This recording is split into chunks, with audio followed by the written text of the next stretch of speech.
ইমামুল আদিল, ন্যায়পরায়ণ পুরুষ শাসক। কি শাসক? পুরাটা বলে ন্যায়পরায়ণ শাসক বলি না, বলছি পুরুষ শাসক। ন্যায়পরায়ণ পুরুষ শাসকের দোয়া ফিরিয়ে দেওয়া হয় না। আল্লাহ কিয়ামতের আগে আমাদের দেশে যেন আর কোনো নারী প্রধান না হয়। নারী শাসক যেন কি হয়? জোরে বলেন কেন? আবার বলেন, পুরো এলাকারে শোনায় বলেন। قال رسول الله صلى الله عليه وسلم لا يفلح قوم ولوا امرهم امرأتان। নবী বলেন ওই জাতি কিছুতেই সফল হবে না যেই জাতি তাদের নেতৃত্বে কোনো নারীকে বসায়া দেয়। এখন আপনার যদি নিয়ত থাকে না হুজুর আমি আবার নারী চাই, তাহলে এক কাজ করবেন, সমস্যা নেই, একটা পোস্টার বানাবেন, আগামীতেও নারী শাসক দেখতে চাই, নবীর ভাষা অনুযায়ী সারা জীবন হতবাগা থাকতে চাই, লিখে দিবেন না, সমস্যা নাই, আপনি লিখবেন আগামীতেও নারী শাসক দেখতে চাই, কেন না আমি আজীবন হতবাগা থাকতে চাই, কারণ আমার নবী বলেছে আপনার বুঝে আসুক না আসুক নবীর কথা চূড়ান্ত সত্য কথা। তাহলে ন্যায়পরায়ণ পুরুষ শাসক দোয়া করতে হবে আল্লাহর কাছে, আল্লাহ যেন আমাদের দেশে একজন ন্যায়পরায়ণ পুরুষ শাসক খুব দ্রুত দিয়ে দেয়।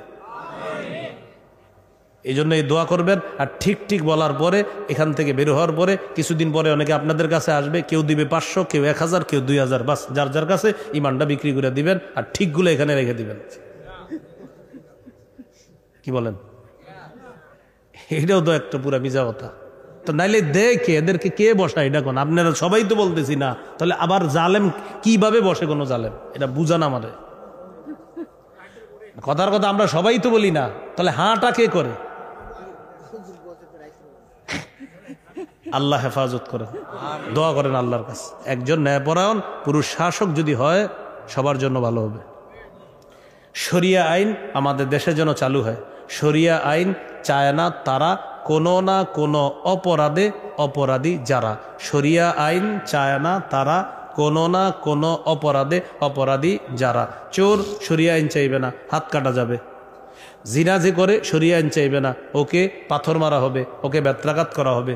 মাদক যারা ব্যবসা করে এরা শরিয়া আইন চাইবে না, তাদেরকে বেত্রাঘাত করা হবে।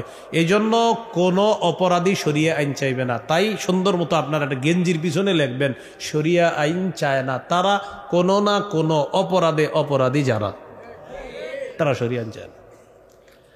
কয় ব্যক্তির দোয়া ফেরত দেওয়া হয় না? 1 নাম্বার রোজাদারের দোয়া, 2 নাম্বার ন্যায়পরায়ণ পুরুষ শাসকের দোয়া, 3 নাম্বার ওয়া দাওয়াতুল মাজলুম, মাজলুমের দোয়া। ইয়ারফাউহাল্লাহু ফাওকাল গামাম, মাজলুমের দোয়াটা আল্লাহ তাআলা মেঘের উপর উঠায় নেয়, মেঘের উপর। কিসের উপর? ওয়া ইফতাহু লাহা আবওয়াবাস সামা, আসমানের সবগুলা দরজা খুলে দেয়। আল্লাহ তাআলা বলেন ওয়া ইজ্জতি লা আনসুরান্নাকা ওয়ালাউ বা'দা হিন। ও মাজলুম, আল্লাহর কসম, আল্লাহ বলেন আমার ইজ্জতের শপথ ও মাজলুম, আমি অবশ্যই অবশ্যই বিলম্বে হলেও তোমাকে সাহায্য করব।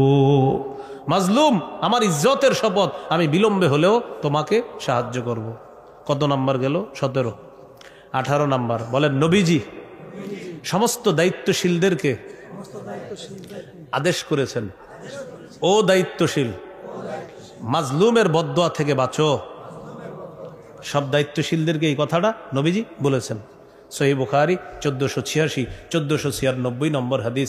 নবী তার এক সাহাবীকে দায়িত্ব দিয়ে পাঠাচ্ছে এক এলাকায়, যাওয়ার সময় বললেন শোনো, ওই এলাকায় গিয়ে তাদেরকে লা ইলাহা ইল্লাল্লাহর দাওয়াত দিবা, এটা যদি মেনে নেয় 5 ওয়াক্ত নামাজের দাওয়াত দিবা, এটাও যদি মেনে নেয় জাকাতের বিধান এটা বলে দিবা।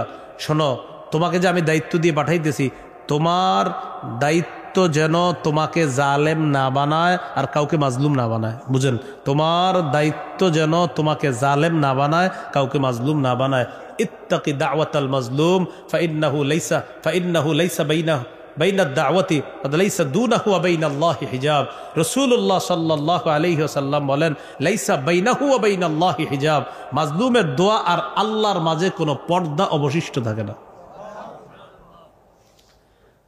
তাহলে মাজলুমের বদদোয়া থেকে বাঁচতে বলছে সব দায়িত্ব। ভাই যারা দায়িত্ব পাবেন এটা নেয়ামত, শুকরিয়া আদায় করা, জালেম না হওয়া, জুলুম করার নিয়ত না রাখা। আল্লাহ হেফাজত করেন। কত নাম্বার গেল? 18। কত গেল? 18। এই 18 রাখেন একদিকে। এবার শুনি কিছুক্ষণ জুলুমের পরিণতি। কি শুনবো? 18টা কথা গেল জুলুম সম্পর্কে, এখন জানবো জুলুমের পরিণতি সম্পর্কে। বলেন জালেম জুলুমের কারণে বরাদ্দকৃত হালাল রিজিক থেকে বঞ্চিত হয়েছে। আমার আপনার জন্য একটা রিজিক বরাদ্দ আছে আল্লাহর পক্ষ থেকে, জুলুমের কারণে এই বরাদ্দকৃত রিজিক আল্লাহ নিয়ে নেয়। বাকি আমরা এই জুলুম অপরাধের সাথে আরো 3টা অপরাধ কোরআনে আছে, তো আমরা আরো 3টা শিখে নিই। কি বলেন? মোট 4টা। বলেন 4 অপরাধে বরাদ্দকৃত রিজিক আল্লাহ ছিনিয়ে নেয়। জুলুম, আল্লাহর রাস্তায় বাধা দেওয়া, সুদ খাওয়া। জোরে বলেন। আপনাদের এলাকায় না থাকলেও পৃথিবীতে আছে। 3 নাম্বার কি খাওয়া? হ্যাঁ। 4 নাম্বার মানুষের সম্পদ অন্যায়ভাবে আত্মসাৎ করা। এই 4 অপরাধ যে করবে তার জন্য বরাদ্দকৃত রিজিক আল্লাহ উঠায় নেয়। কারণ তুমি তো মানুষেরটা খাও, তো আমি তোমার কেন দিব? খাও। সূরা নিসা 160 161 নম্বর আয়াতে আল্লাহ বলেন, ফাবিজুলমিম মিনাল্লাযীনা হাদু হাররামনা আলাইহিম তাইয়্যিবাতিন উহিল্লাত লাহুম। ইহুদীদের জুলুমের কারণে ওয়া বিসাদ্দিহিম আন সাবিলিল্লাহি কাসীরা, আল্লাহর রাস্তায় বাধা দেওয়ার কারণে। 3 ওয়া আখযিহিমুর রিবা ওয়া ক্বাদ নুহু আন, সুদ থেকে নিষেধ করা হয়েছে, সুদের অর্থ গ্রহণ করার কারণে। 4 ওয়া আকলিহিম আমওয়ালান নাসি বিল বাতিল, মানুষের সম্পদ অন্যায়ভাবে আত্মসাৎ করার কারণে। কি করলাম?